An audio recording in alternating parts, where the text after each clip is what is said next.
শেখ হাসিনার কোনো বক্তব্যকেই সমর্থন করে না ভারত, বিক্রম মিশ্রি।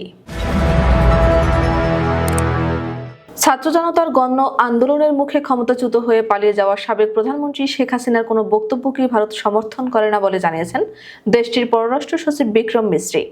বৃহস্পতিবার এক প্রতিবেদনে এই তথ্য জানিয়েছে ভারতীয় সংবাদ মাধ্যম দ্য হিন্দু। এছাড়া বাংলাদেশের সঙ্গে ভারতের সম্পর্ক কেবল একটি একক রাজনৈতিক দল বা সরকারের মধ্যে সীমাবদ্ধ নয় বলেও জানিয়েছেন বিক্রম মিশ্রি। প্রতিবেদনে বলা হয়েছে, কংগ্রেস নেতা শশী থারুরের নেতৃত্বে ভারতের পররাষ্ট্র বিষয়ক সংসদীয় স্থায়ী কমিটির ব্রিফিংয়ে বুধবার পররাষ্ট্র সচিব বিক্রম মিশ্রি বলেছেন, বাংলাদেশের অন্তর্বর্তী সরকারের বিরুদ্ধে ক্ষমতাচ্যুত প্রধানমন্ত্রী শেখ হাসিনার সমালোচনাকে ভারত সমর্থন করে না এবং এটি বাংলাদেশ ভারত সম্পর্কের ক্ষেত্রে খুবই ছোট বা তুচ্ছ বিষয়। তিনি বলেন, বাংলাদেশের সঙ্গে ভারতের সম্পর্ক কেবল একটি একক রাজনৈতিক দল বা সরকারের মধ্যে সীমাবদ্ধ নয় এবং বাংলাদেশের জনগণের উপর দৃষ্টি নিবদ্ধ করেছে ভারত। চলতি বছরের আগস্টে গণ অভ্যুত্থানে ক্ষমতাচ্যুত হন ভারতের সমর্থনে দীর্ঘ সময় ক্ষমতায় থাকা শেখ হাসিনা।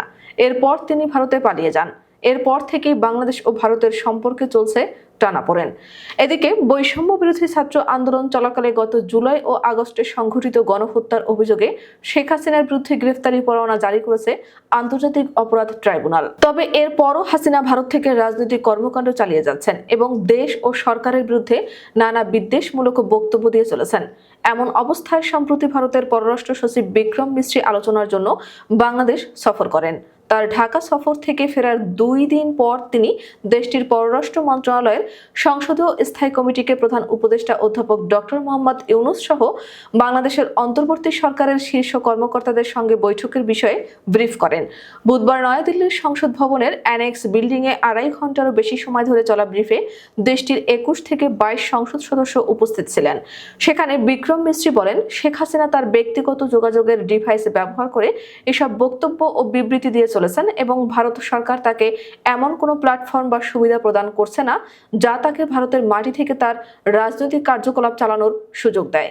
তিনি দাবি করেন, অন্য দেশে হস্তক্ষেপ এড়ানোর জন্য ভারতের ঐতিহ্যবাহী যে রীতি রয়েছে এটি তারই অংশ। দ্য হিন্দুর প্রতিবেদনে বলা হয়েছে, পররাষ্ট্র সচিব বিক্রম মিশ্রির এমন মন্তব্য বেশ তাৎপর্যপূর্ণ, কারণ বাংলাদেশের প্রধান উপদেষ্টা ডক্টর মোহাম্মদ ইউনূসের নেতৃত্বাধীন অন্তর্বর্তী সরকারের সমালোচনা করে নানা ভিডিও বার্তা দিচ্ছেন হাসিনা। ভারতের পররাষ্ট্র মন্ত্রণালয়ের সংসদীয় স্থায়ী কমিটিকে মিশ্রি আরও জানান, সোমবার ঢাকা সফরের সময় তিনি অন্তর্বর্তী সরকারে জানিয়েছেন, বাংলাদেশের সঙ্গে ভারতের সম্পর্ক কোনো বিশেষ রাজনৈতিক দল বা একটি নির্দিষ্ট সরকারের বাইরেও আছে এবং ভারত বাংলাদেশের জনগণের সঙ্গে সম্পর্ককে অগ্রাধিকার দেয় এবং বর্তমান সরকারের সঙ্গেও জড়িত থাকবে। তিনি বাংলাদেশকে দক্ষিণ এশিয়ায় ভারতের বাণিজ্য ও যোগাযোগের বৃহত্তম অংশীদার হিসেবে উল্লেখ করে বলেন, সাম্প্রতিক বছরগুলোতে দুই পক্ষ রেল যোগাযোগ, বাস সংযোগ, অভ্যন্তরীণ নৌপথ নির্মাণ করেছে। তিনি অবশ্য কমিটিকে জানিয়েছেন, দুই দেশের মধ্যে যাত্রীবাহী রেল পরিষেবা এখনো স্থগিতই রয়ে গেছে।